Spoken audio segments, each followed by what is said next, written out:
Kesi ya kushtua ya ujasusi imetikisa kitovu cha ulinzi wa Israel. Askari wa akiba anayejulikana kama Cohen anayefanyia kazi Israel anakabiliwa na mashtaka ya kusaidia adui wakati wa vita baina ya Israel na Iran vinavyoendelea. Inadaiwa kuanzia Desemba mwaka 2025, Cohen alitumia mtandao wa Telegram kutoa siri za kijeshi kwa ajenti wa Iran. Hakutoa tu maeneo walipo, alijitolea kutoa maelezo ya kiufundi kuhusu jinsi mfumo wa Iron Dome unavyofanya kazi, mifumo yake ya ziada, na hata kutuma picha na video 27 za vifyatuzi hivyo vikiwa kazini.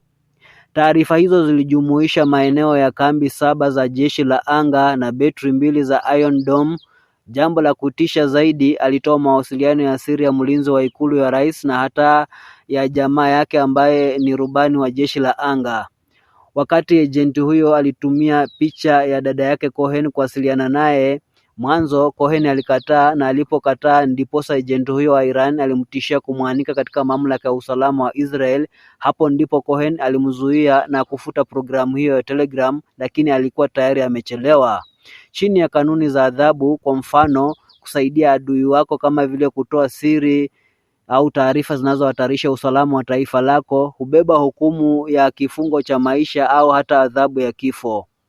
Kwa mujibu wa mamlaka ya Israel, maajenti wa Uajemi almaarufu Iran wamekuwa wakisajili makurutu kutoka Israel kupitia mitandao ya kijamii, haswa Telegram. Zaidi ya miaka 2 iliyopita, idadi kubwa ya Waisraeli wamehukumiwa kwa kosa la kufanya upelelezi na ushushushu katika taifa hilo kwa niaba ya Iran. Jina langu ni Robert Mtasi.